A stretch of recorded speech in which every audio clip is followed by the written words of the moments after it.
When Travis entered the exam room, Talia wore the hospital gown. While Jill drew Talia's blood for the lab work and Kathy collected swabs from Talia's mouth and nose, Travis observed Talia's bruises. Damon told him that Talia didn't have a wolf, and that would definitely impact her healing. But it had been a long time since Travis saw so many cuts and bruises on a person. They would mean nothing much for a werewolf and would heal within a day or two. But for a human, or a werewolf without a wolf, it could take a week or two until they completely faded. Travis's sight drew to Talia's bandaged wrist. Considering that most of her injuries remained exposed, he had to ask, "Who did this?" "Alpha Damon," Talia responded. "That seemed very—" Travis paused while choosing his words. Talia smiled a little while remembering Damon's intense expression while bandaging her. "I know. That seemed very kind of him." Travis cocked an eyebrow. "I wanted to say unskilled, but we can go with your version." Talia looked at the closed door nervously. "Will Alpha Damon punish you if he hears you criticizing him?" Travis waved his hand, indicating that it didn't seem a big deal. "Since when did telling the truth become criticizing? And besides, Alpha will not harm me. Didn't you hear when he said that I'm the best doctor in the area?" He made a cocky expression, and Talia put her hand over her mouth while laughing. The more Talia looked at Travis, the more he reminded her of Olivia, with his easygoing personality and a smile that told people how everything would turn out okay. She liked him already. Travis saw that Talia relaxed, and that seemed exactly what he aimed for. He needed information, and if she stiffened and stayed silent, they wouldn't reach far. Travis pulled a chair next to the bed where Talia sat, and he held onto a notebook. "Let's start with your medical history." Outside Travis's office, Damon paced. There stood a waiting area further down the hallway, but Damon couldn't sit. The side door opened and Jill and Kathy exited. "Did the exam finish?" Damon asked, catching Jill and Kathy by surprise. The two nurses didn't expect to see their alpha there. He stood too close and too handsome, and it took them a moment to recover. "No, Alpha," Jill responded. "Then why did you come out?" "We are taking these samples to the lab," Kathy said while gesturing toward the cart with several containers and sealed cotton sticks. "What does that mean?" Damon asked with urgency. "Do both of you need to take this? One seems enough." How Damon saw this, at least one of the nurses should stay in that exam room so that Travis and Talia didn't have privacy. Jill and Kathy exchanged confused glances. "I'm taking these to the lab, and Kathy will prepare a room in radiology so that we can take x-rays once Dr. Arzt finishes discussing Miss Talia's medical history," Jill responded. "Why don't you find a seat in the waiting area, Alpha? This area belongs to medical workers and patients." Damon frowned and stepped to the side to let them pass. He had no intention of moving from that spot. What if Talia cried for help and he couldn't hear her from there? The lack of the mind link with Talia made him anxious. Damon knew that the mate bond made him unreasonable, but he could do nothing about it. The fact that Talia stayed out of the visible range unsettled him, and the knowledge that another guy accompanied her and it involved just the two of them made it worse.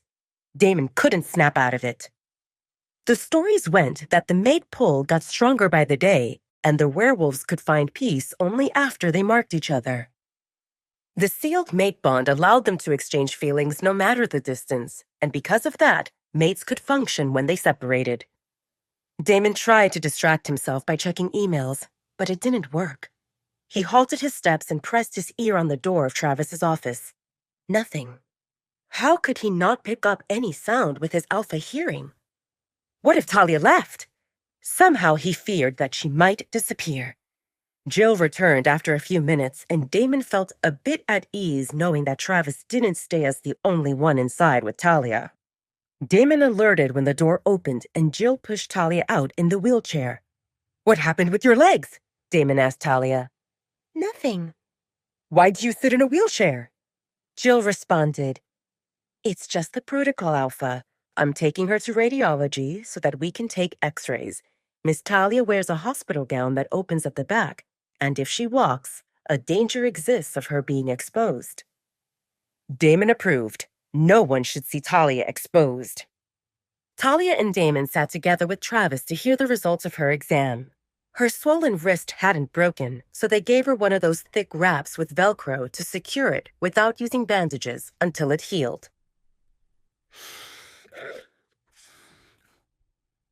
The injury seems superficial, and I will prescribe you some ointments and painkillers. You can do any activity that your body allows you to. If you feel pain, stop, Travis said to Talia. The more concerning issue involves your underweight status, and your blood work shows several deficiencies. Travis didn't ask much about her eating habits because just from the blood work, he could see that she ate unhealthily and not regularly. Does it seem serious? Damon asked. It doesn't need to be. Miss Talia would need to take vitamins, and I want her to meet with a nutritionist to discuss a healthy meal plan. We don't have a nutritionist here, so she will need to go to a human city. I will give you a referral. Travis said that until they met with a nutritionist, Talia should eat a variety of food, healthy options, in at least 3 meals and 2 snacks. Talia's eyes widened at the thought of 3 meals and 2 snacks. She didn't remember if she ever ate so many times in a day. Will it be okay if she eats more than that? Damon asked, making Talia's thoughts stop in their tracks. She thought that he would ask if it seemed okay to feed her less, yet he insinuated that he would give her more food. Travis shrugged. She seems underweight, and she should eat as much as she can.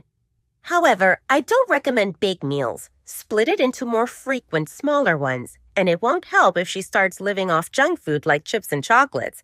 Those will help her gain weight, but they don't promote health. Remember these 3: meat, fruits, and vegetables, and you can't go wrong. The nutritionist will give you more details. Travis said that he wanted to see Talia back in 1 week to ensure her wounds healed well and that if anything got worse or she had questions, to give him a call. Talia felt dazed with all this. She didn't remember the last time she stayed in so much company of people who smiled and didn't ignore or bully her. Wait, that's not the end. You've just had a free taste. Now get the full story on the Pocket FM app, link in description. Check out our next video and playlist, and don't forget to like, share, and subscribe.